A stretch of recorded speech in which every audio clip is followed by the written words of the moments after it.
What's up, collectors and Transformers enthusiasts? Today I'm going to be taking a look at the official Hasbro reveal for Transformers WFC Cybertron Kingdom Blaster, Pipes, and Slammer.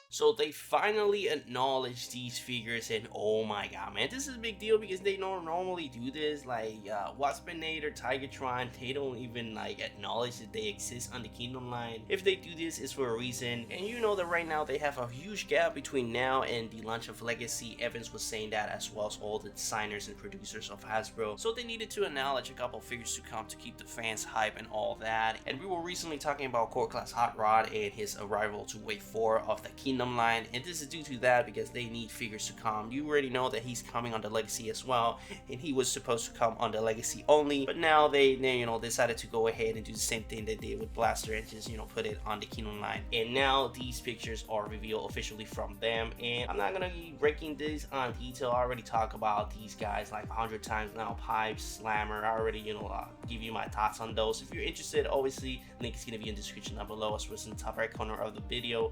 But these are the images, and as you can see, they look nice. They look really good. Pipes looks amazing. It looks really accurate to his particular representation. Slammer, man, and this guy is still a surprise for me. I didn't thought that I was gonna like this guy as much as I do. He looks so good. The proportions, the paint distribution, everything looks so good, and he looks so full of articulation and mobility. I'm not gonna stop using this guy from my TikToks and my B-rolls as soon as he comes into my collection, because I'm gonna go ahead and pick this guy ASAP. But now, for the moment I've been waiting for, is Blaster. This is the guy that I was looking forward to see the official images of the robot mode in. Oh my god, like, look at this guy. I appreciate the amount of detail that this guy is rocking. From top to bottom, this guy is full of nice sculpted and detail, not to mention really accurate to this particular representation.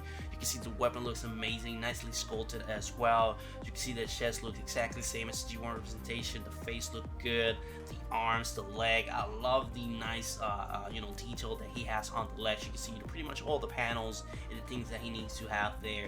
He has those as well. Really copy paste from the G1 representation, and I'm not complaining. That's exactly what I want from my figures, accuracy, and I'm really looking forward to this guy to put it, to fight Soundwave and all that. The amount of pictures and B-rolls that I'm gonna be doing on this guy, oh my god, man, the hype is real. And for a quick comparison, so you guys can see what I'm talking about, this is the G1 representation on the right, and you can clearly see that this guy is pretty much spot on, exactly the same as the G1 representation.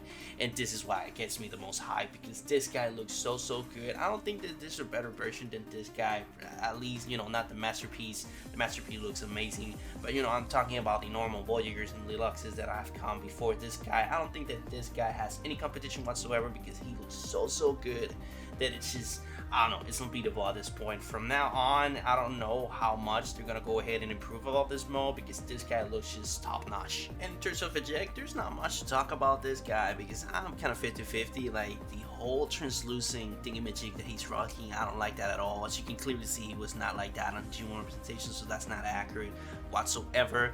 But I think that this is gonna be on the Kingdom line, and then when he comes out for the Legacy line, he's gonna have some improvements, maybe on the paint distributions, maybe gonna be solid plastic, solid blue. And if it's like that, then I'm just gonna go ahead and double dip, because I want this guy as accurately as possible, and I'm not gonna wait until April for my Blaster, so I'm just gonna go ahead and pick this guy up. And if in the future he comes out with better quality paint distribution, maybe solid blue or something like that, I'm gonna go ahead and for sure pick this guy up. I don't think that you need to improve on Blaster, because this guy has absolutely nothing to improve. He looks perfect like that. I honestly don't think or believe they're gonna go ahead and change anything about the the main guy. And who knows, maybe in the future they release a core class version of all the minions, Eject, Rhinehorn, Steeljaw, Ravage, Laser V, pretty much all the minions of Soundwave and Blaster on the core class, because this is happening currently on the series line. Ravage is gonna go ahead and make an appearance on the core class line, and I don't know, maybe in the future they will come like that, and hopefully they do, because they have more budget and they can do it as accurately as possible, and they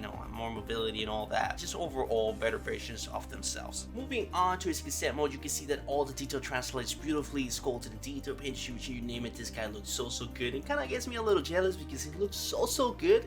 Then it looks better than Soundwave. You guys know that Soundwave is my boy, but just the amount of details. You can see all the dials, you can see all the speakers, you can see, where the cassette is put on the metal.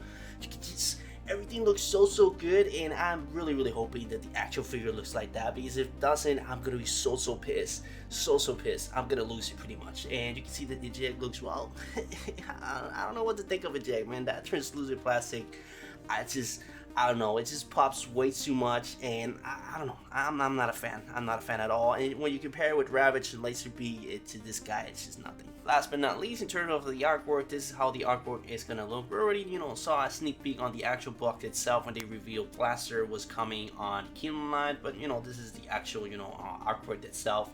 And overall, looks fantastic, man. Blaster itself looks so good with all the lava and just the color pops so much, all of the background fire and blast and just all that. It kind of, it looks good because you can see some blast effects on the background. This guy is called Blaster, so it's kind of fitting that he is there. And in terms of the cassette, kind of it looks out of place, but believe me, on the box it looks good. That being said, that brings us to the end of the video. As always, leave your thoughts in the comments down below. Really interested to see and know your opinion on the series, especially what you think about all these figures that are coming on Wave 5. Are you hyped? Are you excited for those? We're gonna go ahead and pick every single one of them, or just Blaster, because I think you're gonna go ahead and pick Blaster. If you don't, then you're crazy. You have to pick this guy. It's his ASAP. This guy is a must-have for sure. But that's pretty much it for the whole thing. I hope you enjoy. If you did, please leave a like. It will help us shoot the algorithm and help my videos get out there in a while.